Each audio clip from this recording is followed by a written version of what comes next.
Kids!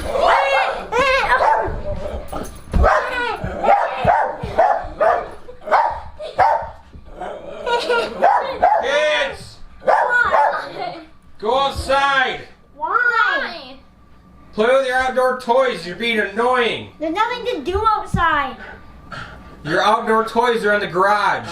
What outdoor toys? Just go look.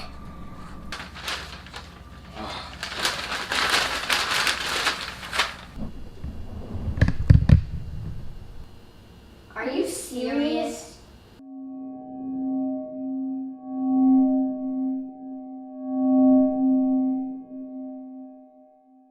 What is happening, guys? Welcome back to the channel. I am a mess. I just got done mowing this lawn with one of my toys right there. But this video is about new toys. So, you know, as you know, last year we bought this chunk of property here, and it's a little more than what we're used to in the city. So figured one day we'd get maybe a quad or a Go Kart or mini bike or something. And that's what happened. So here's the first purchase this week. Bam. This guy is a two-seater, as you can see. Perfect size, really, because the kids can fit on it and I can fit on it. Yes, I said that. I can fit on it. So it's got a little Briggs & Stratton 6 horse, I believe, and kind of the highlights, it's got street tires on it, and it needs some work. Secondly, picked this up yesterday, little Baja. Well, so I don't really know what bike it was originally. It's a pretty old frame, and then it's got a brand new Harbor Freight Predator 6.5 horsepower engine on it. And then the fenders and the gas tank are all Baja, bought in from, I don't know, Family Farm and Home or TSC or something like that. But I mean, this is I got a killer deal on this thing. But as we all know, Harbor Freight, that motor's 140 bucks, and that's not a bad gig at all. So let's start with this one. This is the easiest one, and it's fun. I mean, this thing is fun. So there's just a couple of things I got to do to this guy here. When the motor was replaced, this kill switch wasn't hooked back up. It's got the stock kill switch down here on the side. No big deal, but I'd like to have this hooked up, definitely. Other than that, it's kind of rough to get at the gas tank to fill it. So the guy I bought it from, he said he had a funnel with a hose on it, and then he stuck it down through this hole he made. I'll probably wind up doing that. And then he put the light on it, and he never finished hooking up the light. So, you know, I don't know if I want the light, to be honest with you, but that's got to be hooked up. And then the kill switch. Other than that, this thing is ripping, and it rips. These things are so fun for like an adult like me. Lower the pressure down in these tires, and it's so comfortable. This guy needs some work. So, you know, we're out here in the nice grass. These tires, they're bad. They're terrible for here. So tires got to go. The engine, well, okay, the engine, it leaks gas, it leaks oil. It's running rough, so I can tell the carburetor's out of tune. And I don't know much about small engines at all. You know, so, you know, to get it by, we're going to make a trip down to Tractor Supply and see if I can find some new wheels and tires for at least the back of this. So we can get some traction. The kids get stuck in the grass all the time if they stop. I'm going to replace the spark plug and the air filter because both of them are shot. It doesn't have a kill switch on it. It's just got the off switch on the motor. If something happens out in the field, I want the kids to be able to flip a switch and it dies. And I mean, you can't reach behind you. I mean, my kids are not going to be able to reach back here and mess around and hit the hit the off lever there. So I want to put a kill switch underneath the steering wheel. Safety, you know. Short term, that's short term. Long term, which I mean would be short term, but Harbor Freight is all out of those 212cc motors. You can't beat it for 140 bucks, guys. You can't beat it. So my plan is, once my store gets back in stock, or store close to me, I'm going to swap this motor out for the Harbor Freight motor, and then this one I will go through and I'll learn. I will re-gasket it. I will, you know, mess with the carburetor or replace the carburetor. The bad part about getting somebody else's project, which this was supposed to be, you know, running and driving, some people pretend to be, you know, mechanics or know what they're doing. And I tell you guys straight up that, you know, if I don't know something, I tell you. And I'm just winging it and self-taught. That's what I do. So somebody worked on this thing, and it wouldn't start when I got it. And he's like, kid's like, oh, I don't know what the heck happened. It was just running, blah, blah, blah. I can show you footage. I'm like, I don't care about footage. So I picked it up, cheaper than what he was asking.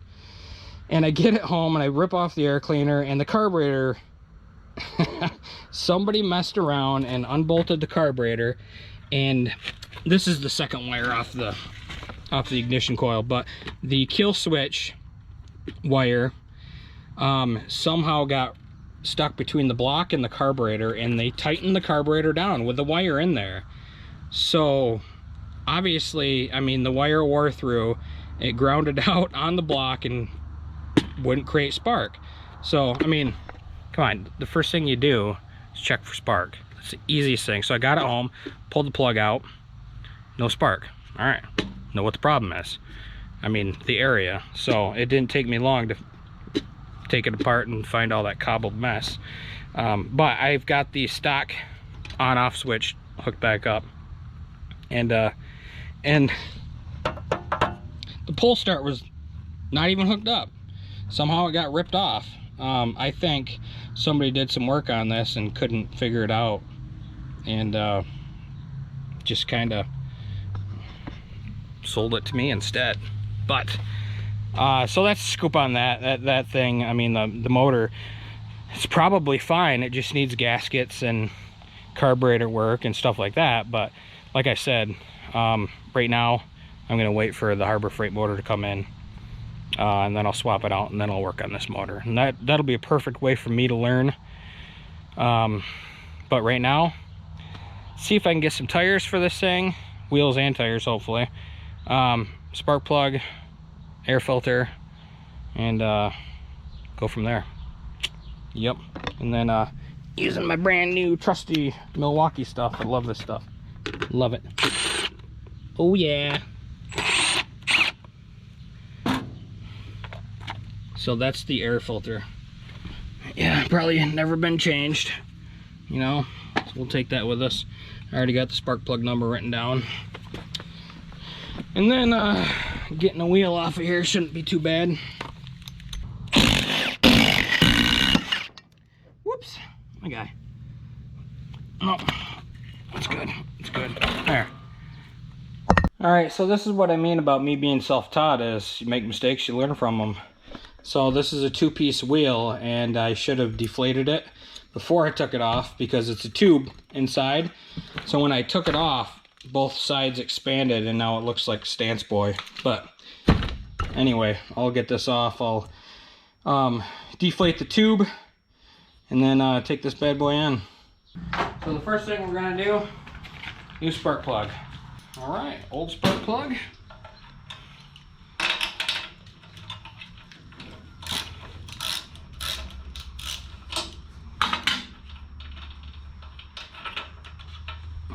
New guy in there.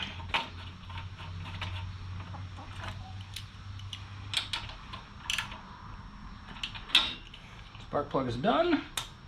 Air filter next. That was quick. Yeah, spark plugs are super easy on these. Hi, Precious. So they're not in grainy. All right. Bam. That's where that went. What? Nothing. I got that stayed out. You know what? To get to the kill switch, I'm gonna have to keep all this stuff off of here. So that's what I'm gonna do. All right. Well, go ahead and try and get to the kill switch.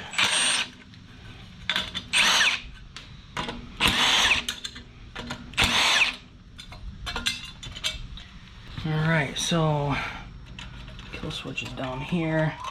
So I need to tap into this feller here.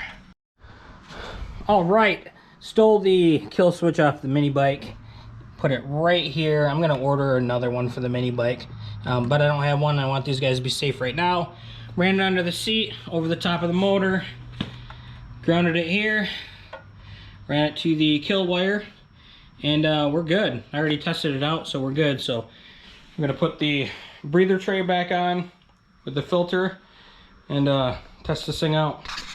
Oh, can't test it out. Gotta do the wheels next. Well, let me tell you, that was loads of fun for never doing this before.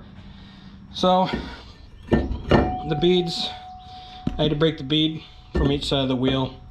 Then you got the tube in the middle. So, I used some soap water around the edge and then just kept wedging my pry bar around the end, or around the edge, until I broke all the bead free, and then I could pull out the rim, the half a rim, and then I flipped it over to the same thing. So now I'm gonna pull this tube out of here. These are tubeless, but never doing this before in my life. I'm gonna do the same thing. I mean, it's just a go-kart. So I'm gonna take the tube out of here, put it in that, put these on, and see what happens. All right, so once again, I am not a professional by any means. I'm just figuring this out on my own. I'm sure everybody, I mean, you can tell me what I'm doing wrong or what I could do better next time. But being self-taught, this is what I'm doing. So, got the tube in, and now I'm just gonna put it together and see what happens, I guess. Make sure the rim's cleaned up and ready to go. And I'm assuming when I inflate it, it'll probably go the rest of the way.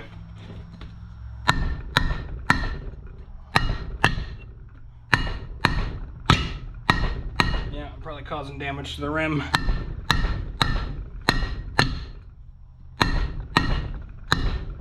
Probably should be using a rubber mallet. Look at that.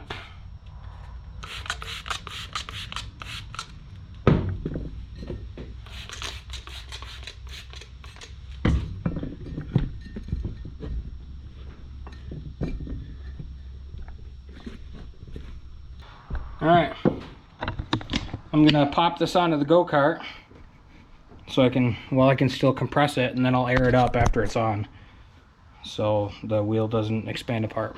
Successfully so far, both tires are on, so now I gotta go inflate them and make sure everything seals good and looks good. Here we go. Alright, so the wheels worked a lot better. The kids don't slip in the grass anymore. That definitely fixed that issue. But unfortunately, the engine, it's just tried to adjust the carburetor. It's just not working. The engine's just too old. I don't know. There's something wrong with it that I can't figure out. So it keeps dying. It won't stay running. Yeah, I don't know. Like I said, I don't know a whole lot about these engines yet anyway, but I'm ordering a new engine. It's actually on the way right now, so that will be the next video, will be the engine replacement on that go-kart, so the kids can actually enjoy it and ride it, and you can see how cool it is. So, till we meet again in the next video, later.